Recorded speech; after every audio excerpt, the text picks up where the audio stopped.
चंदा कब दूर गगन से, हेलो कब दूर पवन से, कब दूर घटा चमन से, चंदा कब यही है कमी बता रहा है। एक के भोजपुरी में कहना। अब जब आपका माइक बंद हो गया तो मैं क्या करूं? तो मैं आपके लिए गा देती हूं। धन्यवाद, थैंक यू वेरी मच। ये बंधन तो प्यार का बंधन है, जन्मों का संगम है। हो गई हो।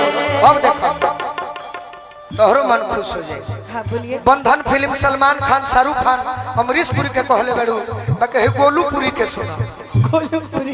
दिल हमारा से तू लगा के, पागल दीवाना बना के, चली गईलू जान भुला के, शादी दोसरा से तू रचा के, दर्द देलू तू जवानी में, अनुपमा हो प्रेम कहानी में, दर्द देलू तू जवानी में, अनुपमा हो प्रेम हमारा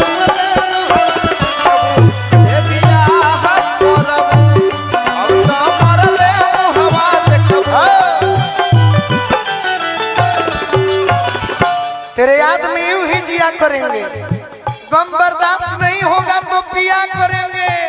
अरे अगर मर भी गए तेरे याद में तो यमराज के मोबाइल से तेरे मोबाइल पर मैसेज दिया करेंगे, छोड़ेंगे नहीं।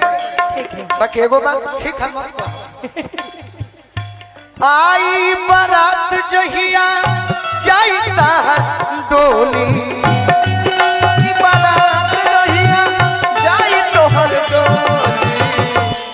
जी अपना जान मारब अपने के गोली,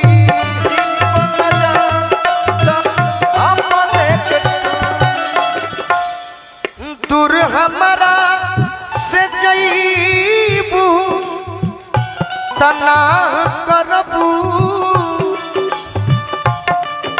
दूर हमारा से जईबू तना करबू,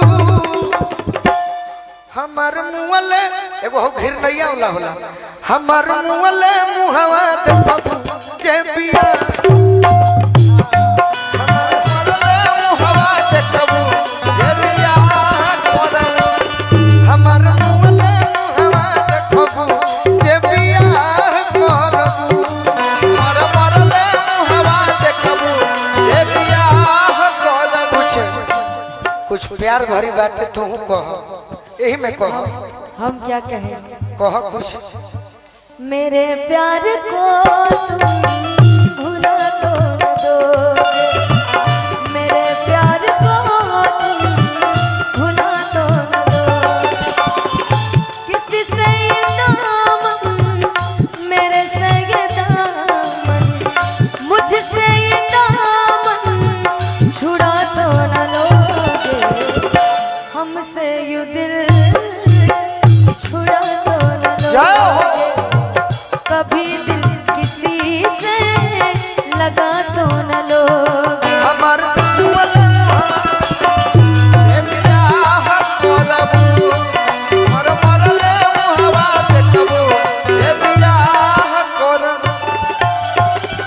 कितनी गई है आकाश क्या बताएंगे, पूछना है तो सितारों से पूछो, नदियाँ कितनी उफान मारी है, लहरें क्या बताएंगे, पूछना है तो किनारों से पूछो, दुल्हन कितनी रोई है, ये बाराती क्या बताएंगे, पूछना है तो कहारों से पूछो, दर्द में कैसे जिया जाता है अनुपमा, पूछना है तो कभी गोलू से पूछो। हम